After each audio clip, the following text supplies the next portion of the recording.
আমি মোহাম্মদ মাকসুদ হোসেন।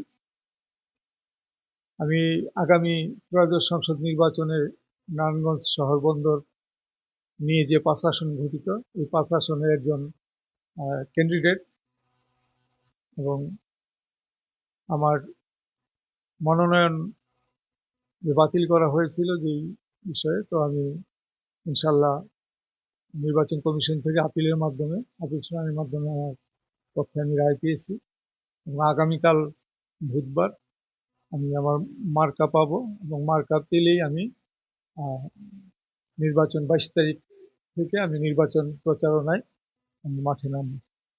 ইনশাল্লাহ সাধারণ মানুষ যারা আছেন তারা আমার পক্ষে আছেন এবং তাদের ব্যাপক সাড়া পাইতেছি আমি, এবং আমি আশা করব আরও যারা আছেন তারা আমার পক্ষে সাড়া দিবেন, আমাকে আপনারা দোয়া করবেন এবং আমাকে আপনারা আপনাদের মূল্যবান ভোট দিয়ে নির্বাচিত করবেন।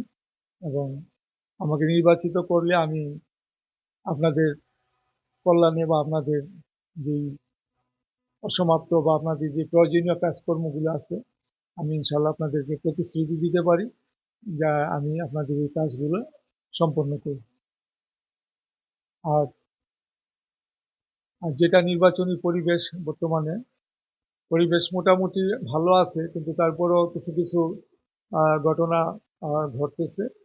আমি আশা করব এবং নির্বাচন সংশ্লিষ্ট কর্তৃপক্ষ যারা আছেন, যেমন নির্বাচন কমিশনার, আমাদের জেলা নির্বাচন কমিশনার এবং রিটার্নিং অফিসার এবং সংশ্লিষ্ট যেই প্রশাসন, আমি অনুরোধ করব যে আমার নেতাকর্মীদের উপর কিছু হুমকি বা কিছু ঘটনা আপনারা ইতিমধ্যে দেখছেন পত্রিকায় বা ফেসবুকে, যে এটার বিরুদ্ধে অবশ্য ব্যবস্থা নেওয়া হয়েছে, প্রশাসন ব্যবস্থা নিতেছে।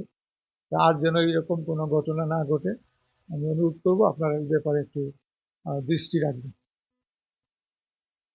সর্বশেষ যে আমি ইনশাল্লাহ যে নির্বাচনে অংশ নিয়েছি, নারায়ণগঞ্জ শহর বন্দর যে ৫ আসনের যারা ভোটার আছেন, আপনাদের কাছে আমার আবারও অনুরোধ, আপনারা ইনশাল্লাহ উন্নয়নের স্বার্থে আমাকে ভোট দিয়ে নির্বাচিত করবেন।